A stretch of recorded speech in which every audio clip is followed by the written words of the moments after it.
ગીત શાસ્ત્રનો પુસ્તકનો પહેલો અધ્યાય.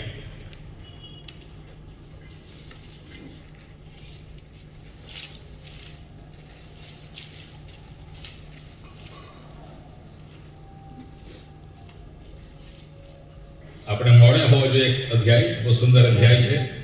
જો મોડે નથી તો મોડે કરી લો.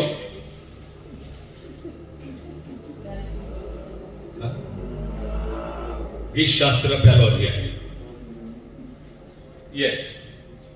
જે માણસ દુષ્ટોની સલાહ પ્રમાણે ચાલતો નથી, જે પાપીઓના માર્ગમાં ઊભો રહેતો નથી અને જે નિંદાખોરોની સાથે બેસતો નથી, તેને ધન્ય છે. પણ યહોવાના નિયમશાસ્ત્રથી તે હર્ષ પામે છે અને રાત દિવસ તે તેના નિયમશાસ્ત્રનું મનન કરે છે. વળી તે નદીની પાસે રોપાયેલા ઝાડના જેવો થશે, જે પોતાના ફળ પોતાની ઋતુ પ્રમાણે આપે છે અને જેના પાંદડા કદથી પણ ચીમડાતા નથી. વળી જે કંઈ તે કરે છે તે સફળ થાય છે. દુષ્ટો એવા નથી, પણ તેઓ પવનથી ઉડતા ફોતરા જેવા છે. ન્યાયાસન આગળ દુષ્ટો ટકશે નહીં અને ન્યાયીઓની સભામાં પાપીઓ ઊભા રહી શકશે નહીં. કેમ કે યહોવા ન્યાયીઓનો માર્ગ જાણે છે, પણ દુષ્ટોના માર્ગનો નાશ થશે. પ્રભુ યેશુ વાંચેલા વચનને આશીર્વાદિત કરે. આવો ટૂંકી પ્રાર્થના કરીએ કે ઈશ્વરનું વચન એમના સિંહાસન પરથી આપણી પાસે આવે.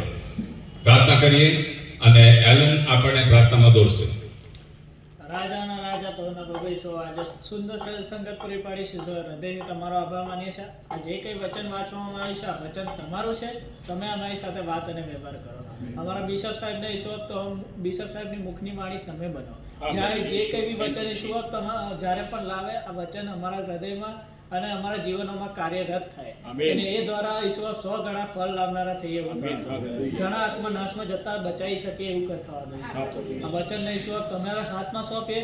તમે આજે અમારી સાથે વાત અને વ્યવહાર કરો. પ્રભુ, આ વચનની સેવાને તમે આશીર્વાદ કરો. પ્રાર્થના પ્રભુ યેશુ મસીહાના નામમાં માંગીએ, સાંભળો સ્વીકાર કરો. આમેન. બેસી જઈશું. આજે ગણતંત્ર દિવસ છે. સ્વતંત્રનો દિવસ નથી, ગણતંત્ર છે. આટલું કહેવું જરૂરી છે, કેમ કે મોટા ભાગના ઇન્ડિયન્સ લોકોને ખબર જ નથી સ્વતંત્ર દિવસ અને ગણતંત્ર દિવસ એટલે શું. 15મી ઓગસ્ટને આપણે સ્વતંત્રતાનો દિવસ કહીએ છીએ. એ દિવસ આપણો દેશ શું થયો? આઝાદ થયો. અને ગણતંત્ર એટલે શું? 26મી જાન્યુઆરી જે આજે છે એ એટલે શું? આપણું બંધારણ લાગુ થયું. આમેન. એટલે કોઈ રિપોર્ટરો તમારી પાસે આવીને પૂછવા માંડે, ભાઈ કેટલું જાણો છો તમે? આડી આડી ઉત્તર ના આપતા, કહેજો હું તો જાણું છું ભાઈ બધું. આમેન. હવે તમને ખબર છે, પહેલા થોડું વાત કરી લઈએ પોલિટિક્સની, કે ભારત પર બ્રિટિશરો રાજ કરતા હતા. ત્યારે બ્રિટિશરો જ્યારે રાજ કરતા હતા ત્યારે કોનું બંધારણ ઇન્ડિયન્સની ઉપર લાગુ થયેલું? ભારતની ઉપર કોનું બંધારણ લાગુ થયેલું? બ્રિટનનું. તો જ્યારે બ્રિટિશરો રાજ કરતા હતા, ભારતની ઉપર બ્રિટનનું બંધારણ લાગુ થતું હતું. આમેન. તમને ખબર છે, આખી દુનિયામાં એક જ એવો દેશ છે જેનું બંધારણ લેખિત નથી, એ છે બ્રિટનનું. એક જ દેશ એવો છે જેનું બંધારણ લખેલું નથી, છતાંય એ દેશે આખી દુનિયાની ઉપર રાજ કર્યું. વિચાર કરો. તો જ્યારે બ્રિટિશરો રાજ કરતા હતા આ ભારતની ઉપર, ત્યારે એમનું બંધારણ અહીં લાગુ થયેલું. પણ હવે જ્યારે ભારત સ્વતંત્ર થયું તો પોતાનું બંધારણ હોવું જરૂરી છે. અને તેના માટે બહુ મોટા નિષ્ણાંતો ભેગા થયા. કોની આગેવાની હેઠળ? આંબેડકર સાહેબની આગેવાની હેઠળ. અને એ લોકોએ રાત દિવસ મહેનત કરીને એ બંધારણ બનાવ્યું. રાત દિવસ મહેનત કરીને. અને લખાણ પણ તમે જોજો, ઓરિજિનલ લખાણ બંધારણનું છે. બહુ સુંદર રાઇટિંગમાં લખવામાં આવ્યું છે, કરસિવ. બહુ સુંદર. આપણે થાય કે પ્રિન્ટ કરેલું છે. તે બંધારણ 26મી જાન્યુઆરીએ લાગુ પડ્યું.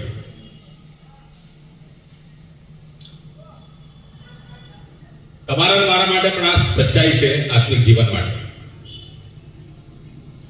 આ પૃથ્વી પર જન્મ્યા ત્યારે આ પૃથ્વી પર કોનું રાજ હતું? શૈતાનનું. અને આજે પણ છે. અને કેમ કે એના રાજમાં આપણે જન્મેલા છીએ તો એના નિયમો તમને ને મને લાગુ પડતા હતા. એમાંથી કોઈ છટકી શકે નહીં. કેમ કે આ પૃથ્વી શૈતાનની છે.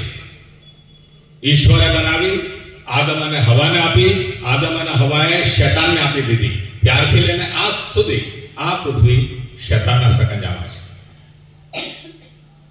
એટલે એના જે નિયમો છે જે લખાણમાં નથી, બ્રિટિશર કોન્સ્ટિટ્યુશનની જેમ એને લખાણમાં નથી, પણ એ બહુ ફરજ પાડે છે વ્યક્તિઓને એ નિયમો પાળવાના માટે. અને તેના માટે વ્યક્તિઓ દુઃખી છે. એમ કહેવાય છે કે ભારત સોનાની ચિડિયાવાળો દેશ હતો. હશે, કેમ કે આપણી ઇકોનોમી બહુ સ્ટ્રોંગ હતી, બહુ સ્ટ્રોંગ. પણ બ્રિટિશરો ભારત દેશમાંથી લગભગ $3 ટ્રિલિયન ની સંપત્તિ લઈ ગયા. $3 ટ્રિલિયન એટલે કેટલી મોટી કહેવાય. અને એ જૂના જમાનાની વાત છે. ઘણું બધું લઈ ગયા, લૂંટી ગયા. આજે પણ બ્રિટનમાં એ બધું છે. જ્યારે આપણે શૈતાનના બંધારણને નીચે હતા, શૈતાને આપણને આશીર્વાદ નથી આપ્યો. શૈતાને આપણને લૂંટ કરીને આપણને ખતમ કરેલા છે. આજે ઘણા લોકો દુઃખી કેમ છે? ઘણા લોકો રોગિષ્ઠ કેમ છે? ઘણા લોકો આત્મહત્યા કેમ કરી રહ્યા છે? કેમ કે શૈતાનના બંધારણની નીચે કોઈ વ્યક્તિ આશીર્વાદિત થતું નથી. એ કઈ નહીં. શૈતાન તમને મને લૂંટવા જ માંગે છે. તમને મને ઈશ્વરથી ચોરવા માંગે છે. અને તેના માટે પેલી કલમ યાદ દેવડાવું, યોહાનની સુવાર્તા 10:10મી કલમ. ચોર ચોરી કરવા, મારી નાખવા તથા નાશ કરવા સિવાય બીજા કોઈ મતલબથી આપણા જીવનોમાં આવતો નથી. એ બંધારણ તો લઈને આવે છે, પણ એ બંધારણ તમારા અને મારા નુકસાનના માટે છે, નાશના માટે છે.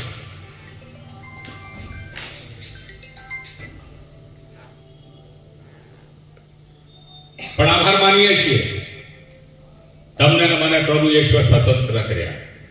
હાલેલુયા. તમને ને મને મુક્તિ મળી. આ એક કલમ વાંચી લઈએ. યોહાનની સુવાર્તા 8મો અધ્યાય.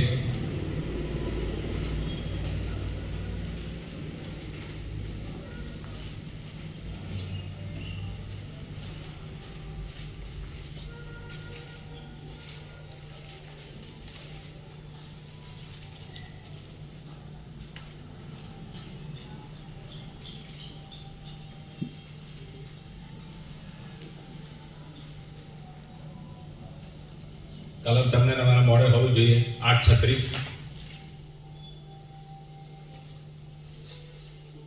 યોહાનની સુવાર્તા 8:36. માટે જો દીકરો તમને મુક્ત કરે તો તમે ખરેખર મુક્ત થશો. હાલેલુયા. શૈતાનના સકંજામાં આપણે હતા, પણ એક દિવસ સ્વતંત્રતાનો આપણા જીવનમાં આવ્યો. પ્રભુ યેશુની પાસે આપણે ગયા અને પ્રભુ યેશુ આપણને ખરેખર મુક્ત કર્યા. આમેન.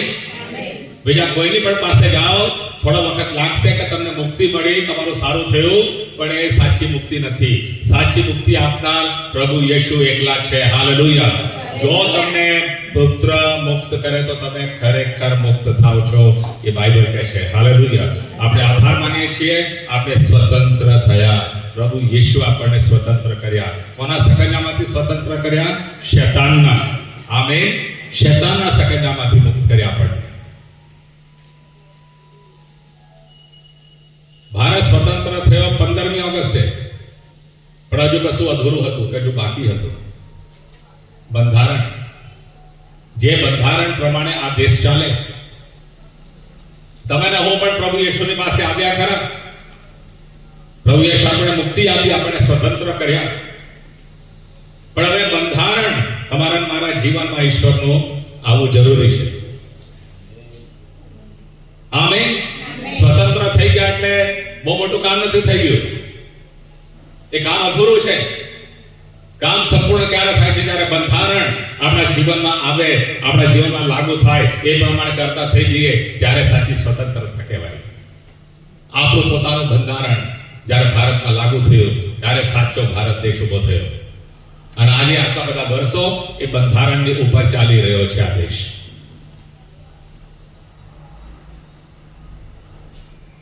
તો પ્રભુ ઈશ્વરનો આપણે આભાર માનીએ છીએ. આપણે સ્વતંત્ર કર્યા એટલું જ નહીં, આપણને બંધારણ પણ આપ્યું. અને બંધારણ કયું છે? આ બાઇબલ. કયું છે? આ બાઇબલ. ચર્ચનું બંધારણ નહીં હો. આજે લોકો ચર્ચના બંધારણ સમજે છે.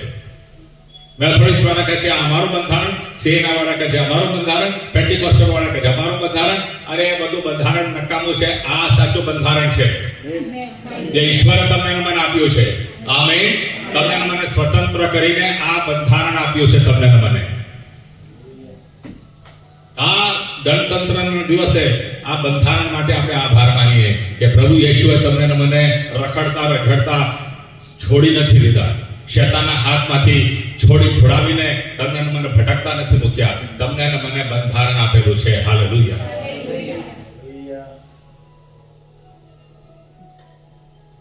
અને આજે એક તકલીફ છે વિશ્વાસીઓની. તારણ પામી ગયા એટલે ઓહો હો હો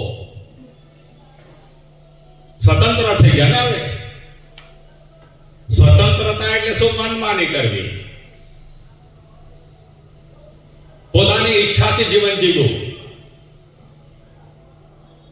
પ્રભુ યેશુએ નથી કીધું.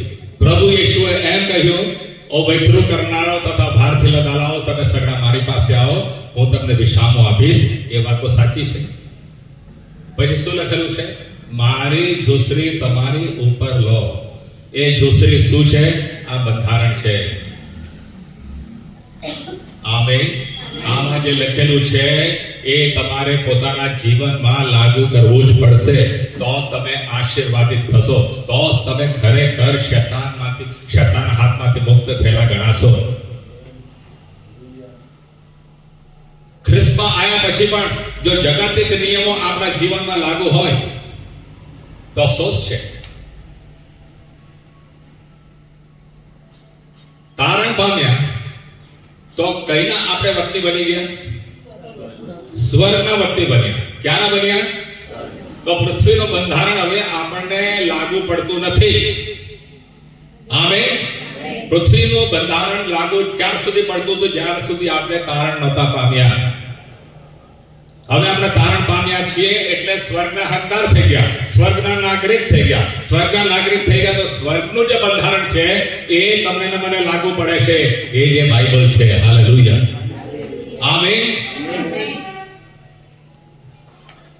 એટલે બાઇબલ કેટલું બધું અગત્યનું છે વિશ્વાસીના માટે. એ સમજવા જેવી વાત છે. કોઈ પણ નિર્ણય સરકારને લેવો હોય તો બંધારણમાં એમને જવું જ પડે છે. બંધારણ ખોલવું જ પડે છે. આડેધડ નિયમો નથી લેવાતા, બંધારણ પ્રમાણે નિયમો લેવાય. વિશ્વાસી જીવન પણ આડેધડ જીવવાનું જીવન નથી. વિશ્વાસી જીવન પણ આ આધારે જીવવાનું જીવન છે. વચન તમને મનમાં કશું પણ આવી ગયું અને કરતા થઈ ગયા અને કહો કે હું તો પ્રભુની નજરમાં બરોબર છું. કઈ બરોબર નથી. આ બંધારણ પ્રમાણે તમારું મારું જીવન છે કે નહીં એ અગત્યનું છે.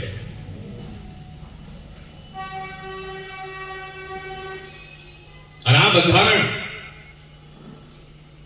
તકિયાની નીચે રાખીને આપણે કઈ હું તો બહુ આશીર્વાદિત છું અને આ બંધારણમાં બહુ માનું છું કેમ કે હું તો દરરોજ આને લઈને સુઈ જાઉં છું.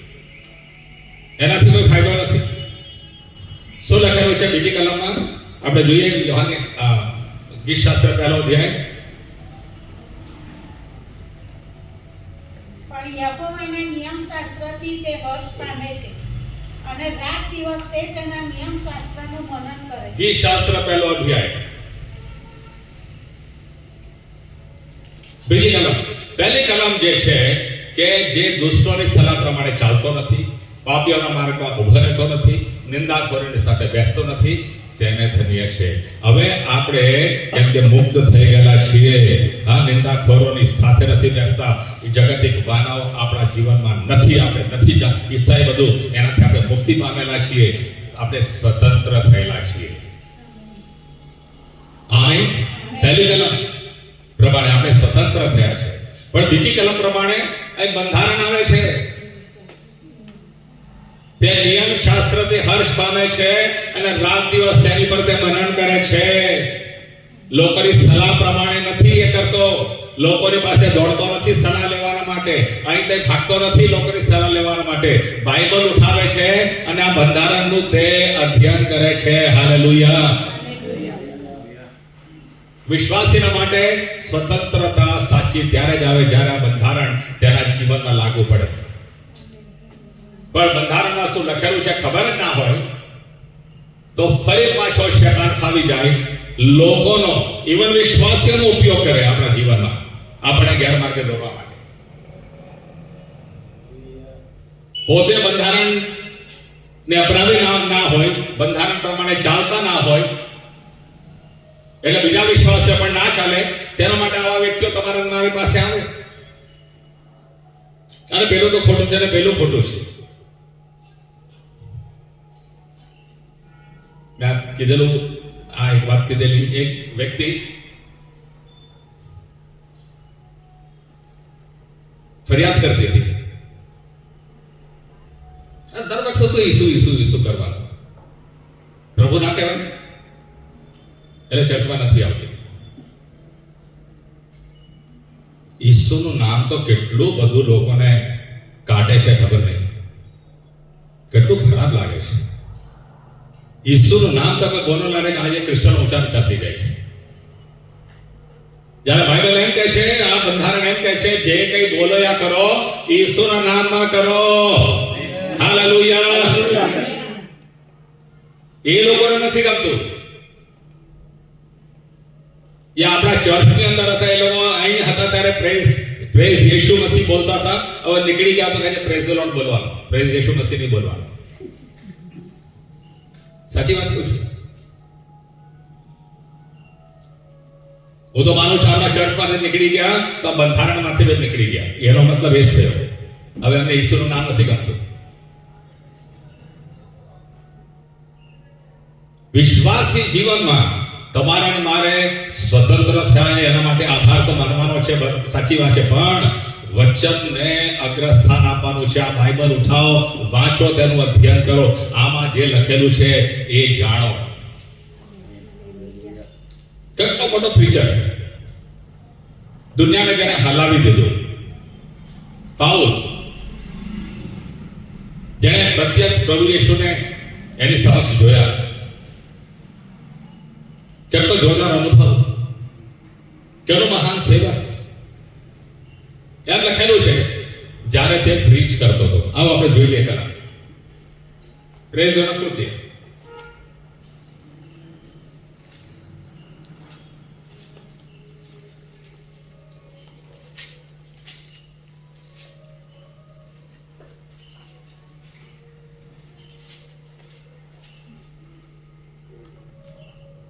સત્તરમો અધ્યાય.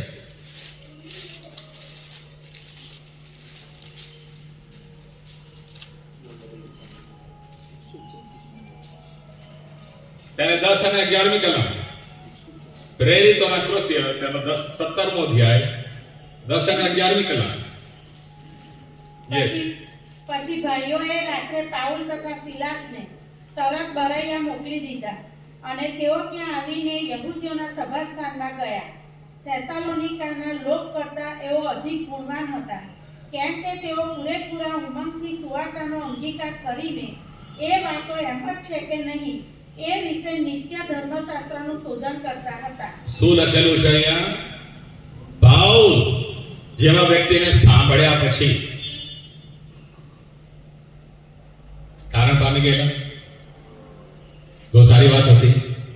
પણ પાઉલનું પ્રીચિંગ સાંભળીને, એનું અધ્યયન સાંભળીને પછી ઘરે જઈને કે છે બાઇબલનું સંશોધન કરતા હતા. પોતે સાંભળી લીધું એ સાચું છે એવું જ નહીં, કોઈ કહી રહ્યો છે સાચું છે એવું નહીં, બાઇબલમાં લખેલું છે કે નહીં, જે બંધારણમાં લખેલું છે કે નહીં, જેની પર તમારે મારે ચાલવાનું છે, એ તેઓ જોતા હતા.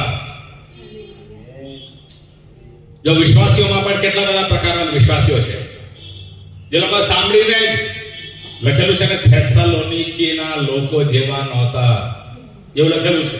એનો મતલબ શું? થેસલોનિકીના લોકો સાંભળીને ખુશ થતા હતા. હાશ, પાઉલ બોલ્યો. બેરિયાના વિશ્વાસી એવા નહોતા. બેરિયાના વિશ્વાસી લખેલું છે ભરાઈયાના કે તેઓ સાંભળીને ઘરે જાય અને વચન ઉઠાવે, બંધારણ ઈશ્વર ઉઠાવે અને તેનું અધ્યયન કરે, એ જાણવાના માટે કે અમે જે સાંભળ્યું છે એ બાઇબલમાં છે કે નહીં.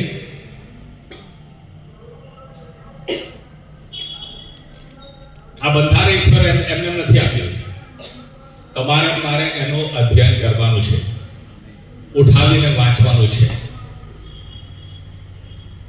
અને કંઈક તમે કોઈ જગ્યા ખોટા તો નથી થઈ જતા જેથી તમે ખોટા રસ્તે જાઓ અને તમારું તારણ જતું રહે.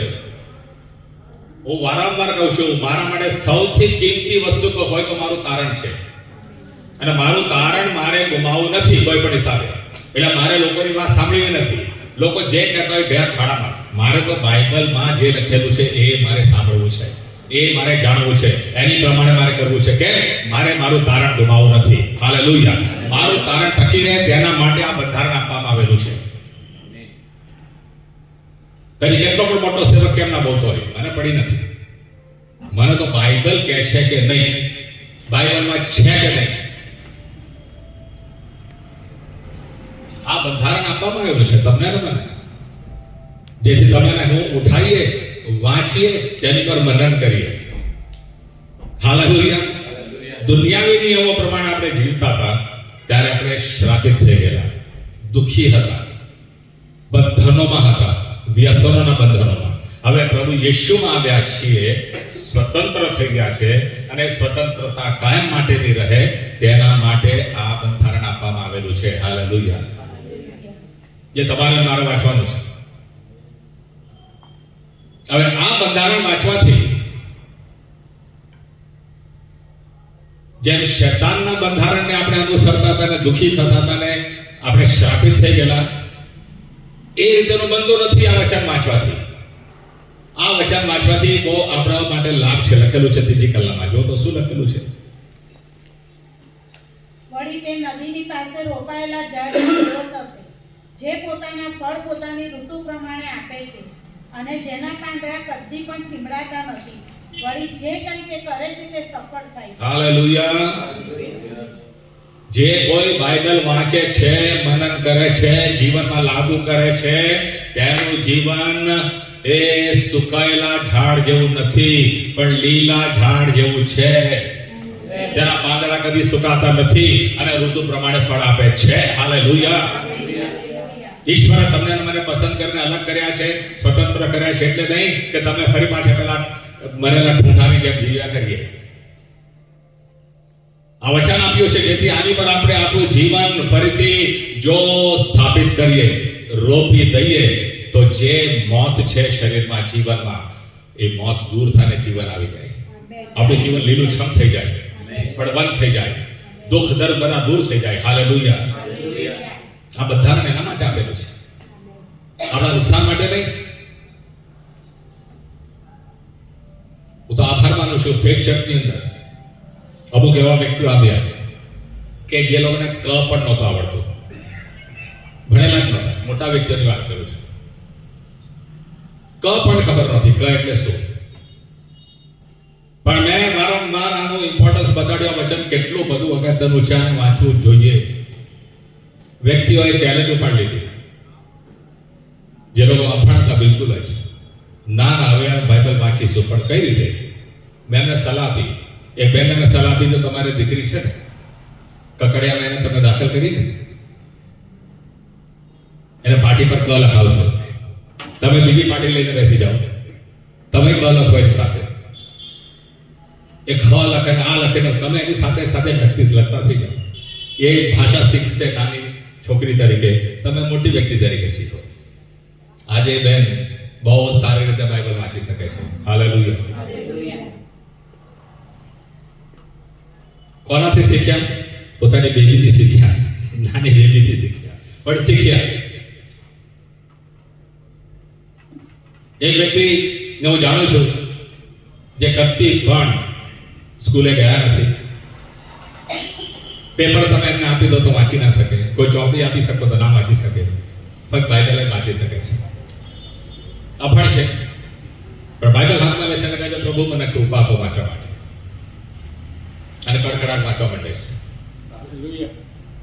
કેમ એ આના માટે જ પ્રાર્થના કરે છે? કેમ નથી કહેતા પ્રભુ પેપર વાંચવા પણ કૃપા આપો?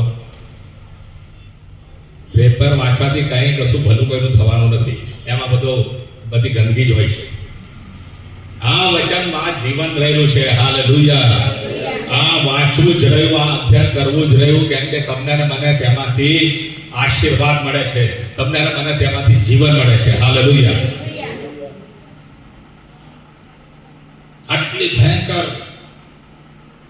દુનિયા થઈ ગઈ છે, અંધારું આટલું બધું છે આ જગતમાં. શું સાચું ને શું ખોટું એ કઈ રીતે ખબર પડે? તારે ગીત શાસ્ત્ર 119 અને 105 કલમ કહે છે તારું વચન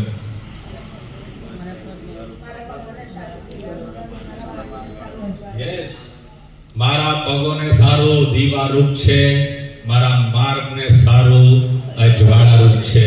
એનો મતલબ શું? આ જગતમાં અંધારું છે, મારે ભટકી જવું નથી, અંધારામાં ભટકતા ફરવું નથી, અને અહીંથી ધક્કા ખાવા નથી. મારે તો સીધા માર્ગ પર ચાલવું છે. અને સીધા માર્ગ પર ચાલવા માટે કોણ તમને મને પ્રકાશ આપે છે? આ વચન પ્રકાશ આપે છે. હાલેલુયા.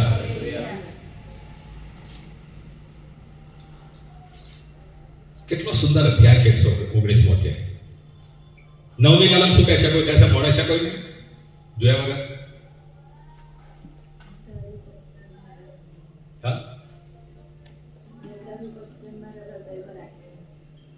એ 11મી કલમ. 9મી કલમ. યસ. જુવાન માણસ પોતાના જીવન ક્રમને કઈ રીતે શુદ્ધ રાખી શકે? આવો વાંચીએ બંને કલમો વાંચીએ, 9મી અને 11મી. 119મો અધ્યાય.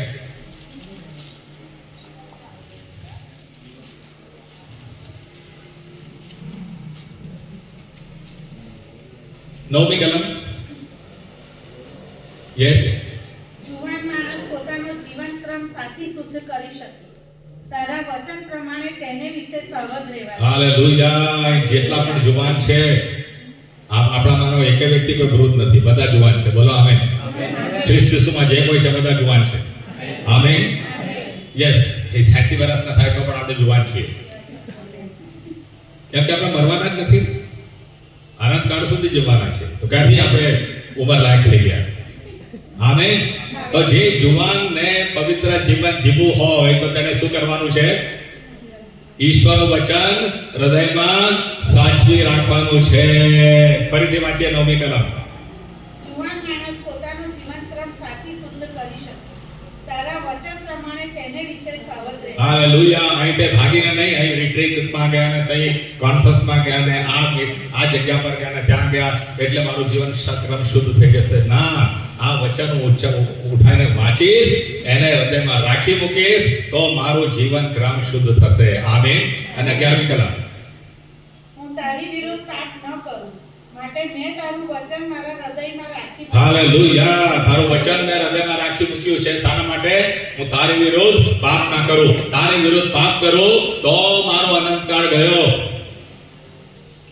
મારું અનંત જીવન જતું રહેશે, સ્વર્ગમાં જવાનો નથી. જેને મેં જ્યારે હમણાં કીધું મારા માટે સૌથી અગત્યનું જો અનંત જીવન છે, મારે સ્વર્ગમાં જવું છે, તો મારે પછી ઈશ્વરના વચન વિશે સાવધ રહેવું પડશે. બોલો આમેન. રમત નહીં કરવી, વચન સાથે હું રમત નહીં કરું, કોમ્પ્રોમાઇઝ નહીં કરું, અમુક સ્વીકારીશ ને અમુકને સાઈડ પર મૂકી દેશે એવું નહીં કરું. મારે અનંત જીવન જોઈએ છે. અને તેના માટે લખેલું છે તે યહોવાના નિયમ શાસ્ત્રથી હર્ષ પામે છે. હર્ષ પામે છે એટલે કે તકિયાની નીચે મૂકે છે. બની શકે આમ લઈને પણ ચાલે છે ચર્ચમાં જતી વખતે, લોકો જુએ ક્રિશ્ચન છે,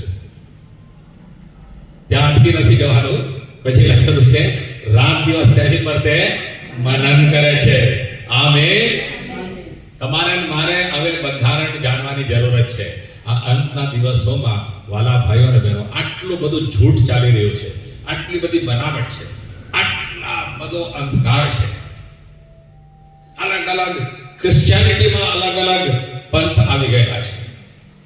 શું સાચું ને શું ખોટું, અને એવા લોભામણા વિચારો તમારી મારી સમક્ષ એ લોકો મૂકશે કે તમે આરામથી ખેંચાઈ જઈએ. ખેંચાઈ ના જઈએ ખોટી જગ્યા પર. તેના માટે આ વચન વાંચવાની જરૂરત છે. બોલો આમીન, હાલેલુયા. આ બંધારણ ઈશ્વરે તમને મને આપ્યું છે. 26મી જાન્યુઆરીએ હવે આપણે વધારે પ્રભુ ઈશ્વર આભાર માનીએ આ બંધારણના માટે. હા, ભારતે બંધારણ મેળવ્યું, ઈશ્વરે આપણે બંધારણ આપ્યું ખ્રિસ્તી જીવનના માટે. હાલેલુયા. આ બંધારણ એટલું બધું અગત્યનું છે.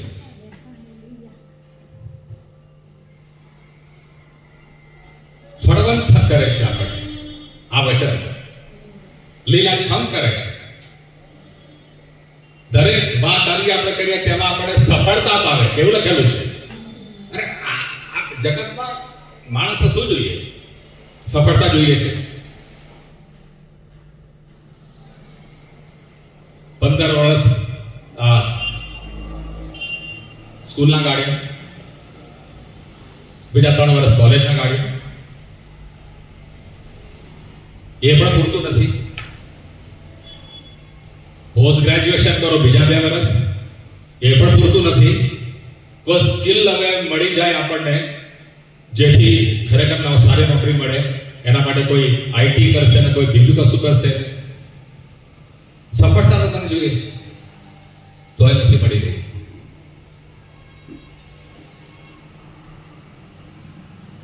જે થોડા વખત માટે લોકોને લાગેલી સફળતા મળી, કેમ કે તમને યુએસએ જવાનું મળ્યું, ડોનાલ્ડ ટ્રમ્પને કાઢવાનો છે, ચલો જાઓ પોતાના વખતે દેશમાં પાછા. ડિગ્રીઓથી સફળતા મળતી નથી ભાઈ. ડિગ્રીઓ જોઈએ એવું પણ નથી કહેતો, ભણવું પણ જોઈએ, પણ એનાથી સફળતા મળતી નથી. બહુ સારું ખાવાનું ખાઓ, સપ્લિમેન્ટ્સ લેયા કરો, કસરત કરો, જીમમાં જાઓ એટલે બહુ તંદુરસ્ત રહેશો, લીલાછમ રહેશે એવું નહીં. બાઇબલ કહે છે નિયમ શાસ્ત્રથી તમે લીલાછમ રહેશો. હાલેલુયા. લીલાછમ યહોવાના વચનથી આપણે લીલાછમ રહીએ છીએ. ઘણા લોકો મને પૂછે છે સાહેબ તમારી તંદુરસ્તીનું કારણ છે? બીજું કયું કારણ હોઈ શકે? હું એમ કહું ભાઈ મટન બહુ ખાઉં છું એટલે આ વચન ખાઉં છું. આ વચન મને તંદુરસ્તી આપે છે. તમને ખબર છે મોટા ભાગના લોકો મારી સાથે મહેનત નથી કરી શકતા, અને મારા માટે એક વ્યક્તિએ તો કહેવત બહાર પાડેલી, લાંબા સાથે ટૂંકો જાય, મરે નહીં તો માંદો થાય. આ કહેવત છે જ ગુજરાતીમાં, એ મને લાગુ કરેલી કે જે બી યાર તારી સાથે જે કોઈ આવે છે એ બિચારો જ્યારે પણ આવે ત્યારે માંદો પડે. એક જ દિવસ મારી સાથે કામ કરી શકે કોઈ વ્યક્તિ, બીજા દિવસો તો પાછો ઉઠીને દોડધામ કરું છું. કેમ? લીલોછમ કેમ છું? આ વચનના કારણે. હાલેલુયા. આ વચન વાંચવાનું છે, એ વચન તમને મને લીલાછમ રાખે છે. ત્રીજી વાત આપણે જોઈએ કે લોકોના જીવનમાં, વિશ્વાસીઓના જીવનમાં ફળ જ નથી. દોડધામ કરી રહ્યા છે, મોટી મોટી વાતો છે એમની પાસે. ઓય મીટિંગ ચલાવું છું ને ત્યાં મીટિંગ ચલાવું છું, ફળ ક્યાં છે? જો બધાની પાસે આજે ફળ હોત તો હું માનું છું આખું ઇન્ડિયા પ્રભુ યેશુની પાસે આવી ગયું હોત. બહુ મોટો સેવક થઈ ગયો અમેરિકામાં. જ્હોન ઓસ્ટિન, હું એમના ચર્ચમાં ગયેલો છું હ્યુસ્ટનમાં. બહુ મોટું ચર્ચ હતું, એના કરતા તો મોટું થઈ ગયું. ત્યારે એમની ઓફિસમાં હું બેસેલો, ત્યારે મેં લિસ્ટ જોયું કેટલા બધા ઇન્ડિયાની મિનિસ્ટ્રીઓ માટે તેઓ પૈસા મોકલતા હતા રેગ્યુલર. કેટલા બધા, ઘણી બધી મિનિસ્ટ્રી જે ઇન્ડિયામાં ચાલે છે એમના પૈસે ચાલતી હતી. મરી ગયા, એમના દીકરાના હાથમાં આવ્યું, જોએલ ઓસ્ટિન જેમના છે. જ્યારે હું એમના ચર્ચમાં ગયેલો, જોન ઓસ્ટિનના ત્યારે 10,000 લોકો હતા ચર્ચમાં. આજે જોએલ ઓસ્ટિનની પાસે લાખથી પણ વધારે છે. હવે ચર્ચ બિલ્ડિંગમાં નથી બેસતા, સ્ટેડિયમમાં બેસે છે લોકો. જોએલ ઓસ્ટિને જ્યારે પોતાના હાથમાં કાર્ય લીધું, ઓફિસમાં બેઠા અને એમણે જોયું કે મારા પપ્પા કેટલા લોકોને મદદ કરતા હતા. જે ભારતમાં આટલી બધી મિનિસ્ટ્રીઓને તેઓ મદદ કરતા હતા. અને એમણે જોયું કે રિપોર્ટો આવતા હતા. એક સેવક પાસેથી રિપોર્ટ આવે, મેં 10 વ્યક્તિઓને પ્રભુ યેશુમાં લાવ્યો. બીજો વ્યક્તિ લખે, હું 50 વ્યક્તિને લાવ્યો. રિપોર્ટ પર રિપોર્ટ. ત્યારે જોએલ ઓસ્ટિનને થઈ ગયું, જો આ રીતે ખ્રિસ્તમાં લોકો આવી રહ્યા છે ઇન્ડિયામાં, તો સંખ્યામાં તો કોઈ વધારો થતો નથી. ખ્રિસ્તી સંખ્યામાં કોઈ વધારો છે જ નહીં. હવે સેન્સસ જોજો, વસ્તી ગણતરીનો રિપોર્ટ જોજો, ક્રિશ્ચનો વર્ષોથી 3% છે આખા ભારતમાં, ફક્ત 3%, એનાથી વધતા જ નથી. અને આ લોકો લખે છે કે આટલા મારા મિનિસ્ટ્રી દ્વારા આટલા વ્યક્તિ આવ્યા મહિનામાં, પેલા કહે છે આટલા આવ્યા. જોએલ ઓસ્ટિનને નક્કી થઈ કરી દીધું કે આ બધા જૂઠ બોલે છે, એ બધાનો સપોર્ટ બંધ કરી દીધો. બધાનો સપોર્ટ બંધ કરી દીધો. કેટલી બધી મિનિસ્ટ્રી ઠપલીને બેસી ગઈ ઇન્ડિયામાં. અને એ પૈસા અમે પોતાની મિનિસ્ટ્રીમાં લગાડ્યો. આજે 1.5 લાખની આસપાસ લગભગ છે સંખ્યા, સ્ટેડિયમમાં બેસે છે. લોકો દોડધામ કરે છે, મીટિંગો રાખે છે કશું જ નહીં, કોઈ ફંડ નથી. ફંડ એટલે હું શું કહું ખબર છે? હું એક મોટી સભા રાખું ને 5,000 લોકો આવીને બેસે, એ મારું ફંડ નથી. એમાંથી કેટલા લોકો તારણ પામે છે, એ મારું ફળ છે. સમજી ગયા? કેટલા લોકો ખ્રિસ્ત પાસે આવે છે, એ મારું ફળ છે. તો આવા ફળવંત સેવકો છે જ નહીં. મિનિસ્ટ્રીઓ ચલાવી રહ્યા છે મોટી મોટી, ફળ નથી એમની પાસે. ફળ પામવા માટે એક જ રસ્તો બાઇબલમાં આપેલો છે, જે યહોવાના નિયમ શાસ્ત્રથી હર્ષ પામે છે, રાત દિવસ તેની પર તે મનન કરે છે, તે ઋતુ પ્રમાણે ફળ આપે છે. હાલેલુયા. તમારું મારું આત્મિક જીવન જો ફળવંત ના હોય તો નકામું છે.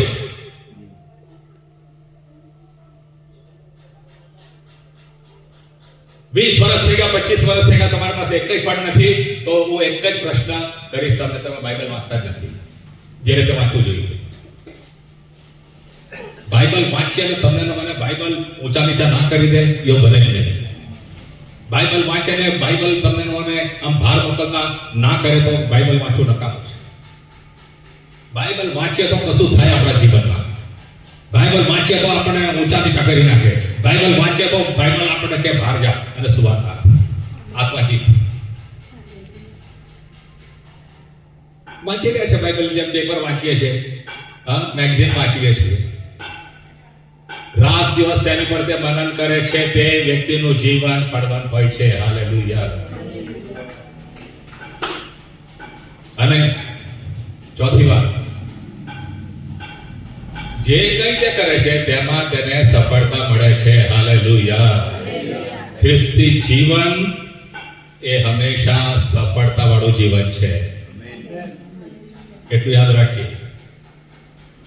સફળતા તમને મને મળે છે. વચનમાં આવો પરાક્રમ છે, વચનમાં આવો ચમત્કાર છે, વચનમાં આવો આશીર્વાદ છે ઈશ્વરનો, કે તમે હું વચન વાંચીએ, લાગુ કરીએ જીવનમાં, તો આપણા જીવનમાં બહુ ગજબના આશીર્વાદ ઉતરે છે. હાલેલુયા. હું મારા દીકરા સાથે હમણાં જ વાત કરતો હતો 3-4 દિવસ પહેલા, કે નહીં હવે તને શું લાગે છે, હવે કોઈ આશીર્વાદની તારે મારે ઈચ્છા રહી? ઈશ્વર કેટલું બધું આપી દીધું છે આપણને. સારામાં સારી કાર આપી છે, સારામાં સારું ઘર છે, સારામાં સારું ખાઈ શકીએ છીએ. હવે શું ખબર ના તેની પણ કહે છે સાચી વાત છે. હવે ઇવન મર્સિડીઝ આને ઊભી રહે તો એ કશું નવીનતા ના લાગે. ઈશ્વર આપણને સફળતા આપનાર પરમેશ્વર છે. હાલેલુયા. હાલેલુયા. કંગાસમાં રાખે, હંમેશા માંગતા રહીએ, એ પરિસ્થિતિમાં ઈશ્વર નથી રાખવા માંગતા. જે કંઈ તમે ને હું કરીએ તેમાં ઈશ્વર સફળતા આપે છે. હાલેલુયા.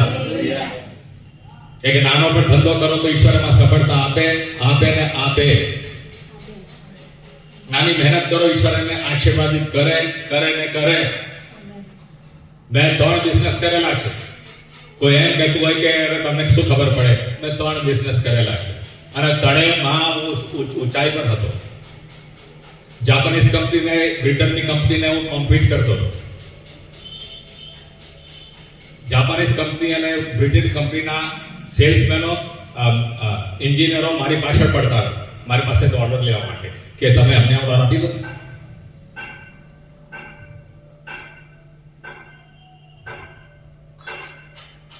જ્યારે હું કશું જ નહોતો એમની સામે, એ લોકો અબજોપતિ હતા. જાપાનની કંપની બાકાયામાં, બહુ મોટી કંપની, ફાર્માટેક્સ ઇંગ્લેન્ડની બહુ મોટી કંપની, એની સામે મારું શું કર્યું? પણ બાઇબલ કહે છે જે કંઈ તું કરશે તેમાં તને સફળતા મળશે. હાલેલુયા. આ વચનનો એક પરાક્રમ છે, આ બંધારણનો એક પરાક્રમ છે. આ બંધારણ ઉઠાવો, વાંચો, મનન કરો, લાગુ કરો, ઈશ્વર આશીર્વાદિત કરશે. હાલેલુયા. આ ગણતંત્રના દિવસે નિર્ણય કરી લો કે પ્રભુ યેશુ બંધારણ તમે મને આપ્યું છે આત્મિક જીવન માટે, એના વિશે ભયદકા નહીં રહો. જે બેરિયાના લોકો, બરૈયાના લોકો એ વચન ઉઠાવતા હતા, અધ્યયન કરતા હતા, એ રીતે હું પણ કરીશ. મારે આશીર્વાદિત થવું છે, મારે સફળ થવું છે, મારે ફળવંત થવું છે, મારે લીલાછમ રહેવું છે. હાલેલુયા.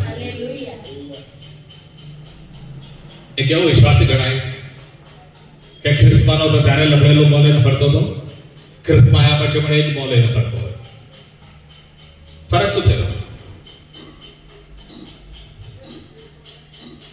ખ્રિસ્તમાં આવ્યા પછી એક નૂર આવે. ખબર છે કેમ? વચન વાંચીએ છીએ. હાલેલુયા. તેમાંથી તમને મને પોષણ મળે છે, જે લીલું શબ્દ તમને મને રાખે છે. અને હું તો ઈશ્વરને કહું છું, પ્રભુ મને લઈ લેવો હોય ને તો આવી તંદુરસ્તીમાં જ લઈ લે. કોઈ રોગ આવે અને રોગ મારી રાજ કરે ને ધીરે ધીરે મરી જવું, એની એવું મોત જોઈતી નથી. કેમ કે એ મોત ઈશ્વરને મહિમા નથી આપતી. મારે તો અચાનક આવો ઉભો છો ને અચાનક લઈ લેજે પ્રભુ, મને વાંધો નથી. લોકો કહેશે આ તંદુરસ્તીમાં જતો રહ્યો. આખરી દિવસ સુધી તંદુરસ્ત હતો. અને તંદુરસ્ત રાખવા માટે ઈશ્વર બંધાયેલા છે. કેમ કે વચન કહે છે જે કોઈ નિયમશાસ્ત્ર પર મનન કરે છે તે લીલોછમ રહે છે. હાલેલુયા. હાલેલુયા. તો આજે નિર્ણય કરીએ કે બંધારણ પ્રભુ યેશુ તમે આપી દીધેલું છે પણ આજ સુધી અમે ખોલ્યું નથી, યા તો ખોલ્યું છે થોડું વાંચેલું છે, મનન નથી કર્યું. આજથી અમે મનન કરીએ, જીવનમાં લાગુ કરીએ. કેમ કે અમે સ્વતંત્ર થયેલા વ્યક્તિઓ છે. શૈતાનનું હવે જ્યારે કોઈ પણ આપણી ઉપર ચાલે એવું નથી. પહેલા તો આપણે સફળ નહોતા થતા, પહેલા આપણે દુઃખી હતા. કેમ કે શૈતાનનું બધું ચાલતું હતું આપણા જીવનમાં. એને આપણે બાંધી રાખેલા, એના પાપ આપણા જીવનમાં મૂકેલા, એના બંધનો મૂકેલા. આપણે કશું નહોતા કરી શકતા. પણ હવે ખ્રિસ્ત ઈસુમાં આવ્યા પછી આપણે સ્વતંત્ર થયેલા છે. હાલેલુયા. શૈતાનનું કશું ચાલે એવું નથી. તો સફળતા આવી જોઈએ, લીલુંછમ જીવન થવું જોઈએ, ફળો લાગવા જ જોઈએ, અને જે કંઈ આપણે કરીએ તેમાં સફળતા મળવી જોઈએ. બોલો આમેન. ગણતંત્રના દિવસે આ સંદેશો છે તમારા માટે.